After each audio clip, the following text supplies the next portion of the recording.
नमस्कार दोस्तों, मैं अमिता स्टडी विद अमिता पर आप सबका स्वागत करती हूँ। दोस्तों, मैं सामाजिक अध्ययन के अंतर्गत इतिहास विषय से चैप्टर वाइज चर्चा कर रही हूँ, जिसमें हमने पाषाण कालीन सभ्यता को समाप्त किया। आज हम बात करेंगे वैदिक सभ्यता। यह हर कंपटीशन पेपर में आपको तैयारी करने में मदद मिलेगी। तो बात करते हैं वैदिक सभ्यता की। भारतीय इतिहास के कालखंड को किस सभ्यता की संज्ञा दी गई और यह कब से कब तक है? दोस्तों, वैदिक सभ्यता दो भागों में बांटा गया था। पहला था ऋग्वैदिक काल, जो 1500 ईसा पूर्व से 1000 ईसा पूर्व तक था, और दूसरा था उत्तर वैदिक सभ्यता, जो 1000 ईसा पूर्व से 600 ईसा पूर्व तक था। और जिस काल में ऋग्वेद की रचना हुई थी उसे ऋग्वैदिक काल के नाम से जाना जाता था, और इसके अतिरिक्त जो अन्य वेदों की रचना हुई उसे उत्तर वैदिक काल के नाम से जाना जाता था। किस धार्मिक पुस्तक में संकेत मिलता है कि आर्य ईरान के रास्ते भारत आए?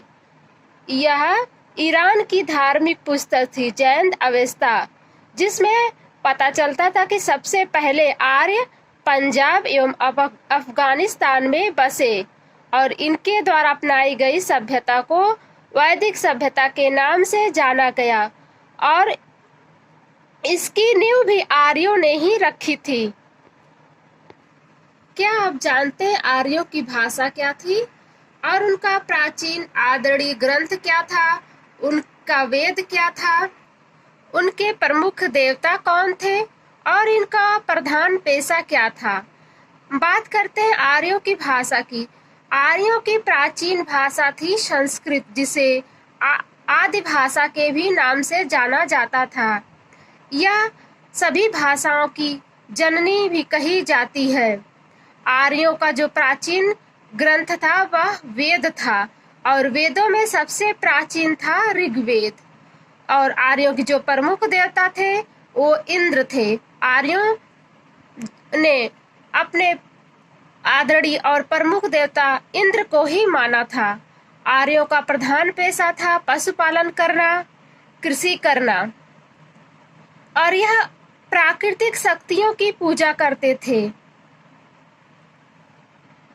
वर्षा के देवता, वायु के देवता और प्रकाश के देवता जो प्राकृतिक शक्तियों के स्रोत थे, वह आर्य इन प्राकृतिक शक्तियों की पूजा करते थे, जिसमें वर्षा के देवता इंद्र को मानते थे, और वायु के देवता मारुत को, और प्रकाश के देवता सूर्य को।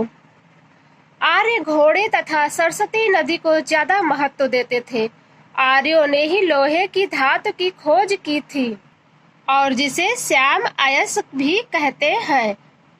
ऋग्वैदिक काल में जो अनेक परिवार थे, उन अनेक परिवारों को मिलाकर एक ग्राम बनता था, और इसका प्रधान ग्रामणी था, और अनेक ग्रामों को मिलाकर एक विष बनता था, जिसका प्रधान विषपति होता था। समाज में 4 आश्रम थे। ब्रह्मचर्य आश्रम, जो 25 वर्ष की आयु तक, और गृहस्थ आश्रम 50 वर्ष की आयु तक, वानप्रस्थ आश्रम 75 वर्ष की आयु तक, और संन्यास आश्रम मृत्यु पर्यंत तक। समाज में जाति, अंतरजाति तथा विधवा विवाह प्रथा प्रचलित थी।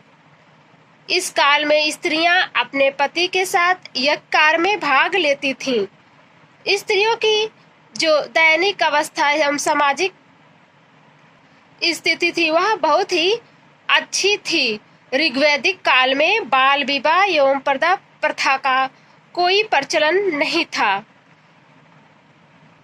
इस काल में विधवा अपने मृतक पति के छोटे भाई यानी कि देवर से विवाह कर सकती थी। ऋग्वैदिक काल में स्त्रियां शिक्षा भी ग्रहण करती थी।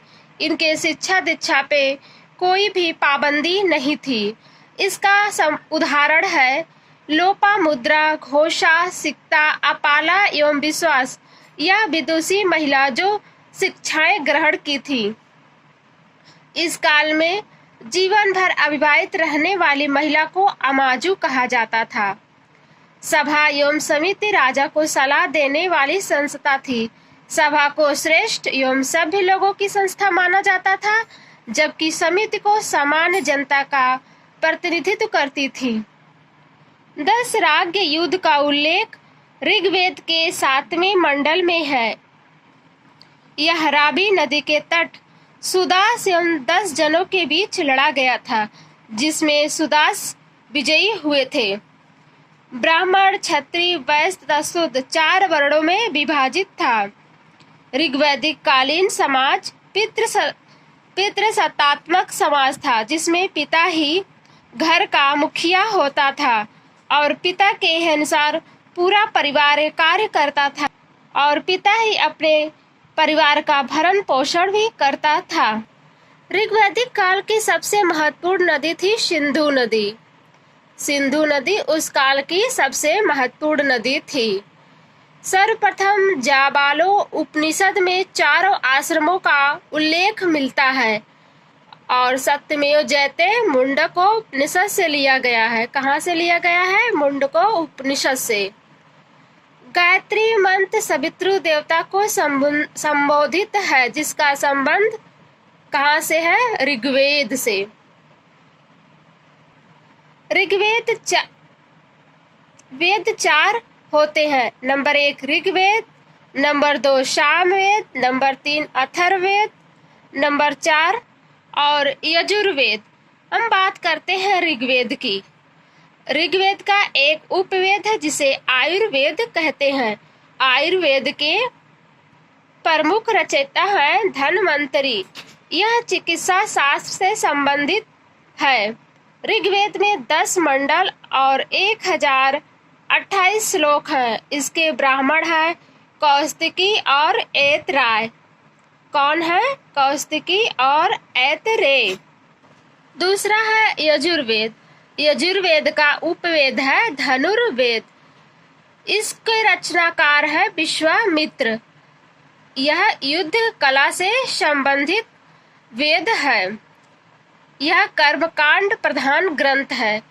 ये ऐसा वेद है जिसमें गद्य एवं पद दोनों में रचा गया है और इसके ब्राह्मण है तैतरी और सतपथ। कौन है?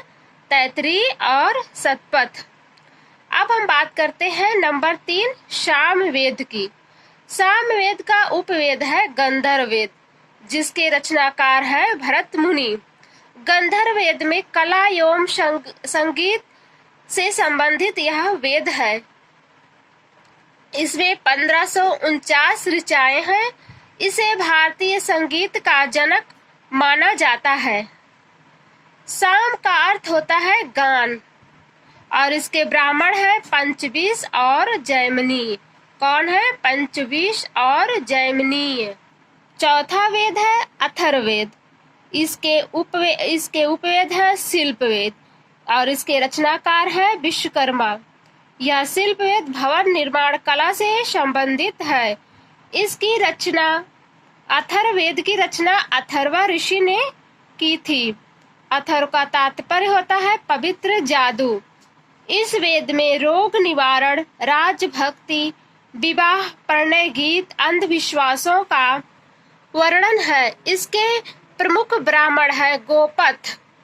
अब हम बात करते हैं आरण्यक का। आरण्यक शब्द अरण्य से बना है, जिसका अर्थ है जंगल। इस ग्रंथ को जंगल के शांत वातावरण में लिखे जाते हैं और शांत वातावरण में अध्ययन भी किया जाता है। उपनिषद, इसका शाब्दिक अर्थ होता है विद्या से। उस विद्या से है जो गुरु के समीप बैठकर एकांत में सीखी जाती है। उपनिषद होता है। उपनिषद में 108 है। वेदांग ये 6 हैं, जिसमें शिक्षा, कल्प, व्याकरण, निरुक्त, छंद और ज्योतिष्य है। अब हम बात करते हैं प्राचीन पौराणिक ग्रंथों की। पुराणों की संख्या 18 है और रामायण को चतुर्विंशति संहिता भी कहा जाता है।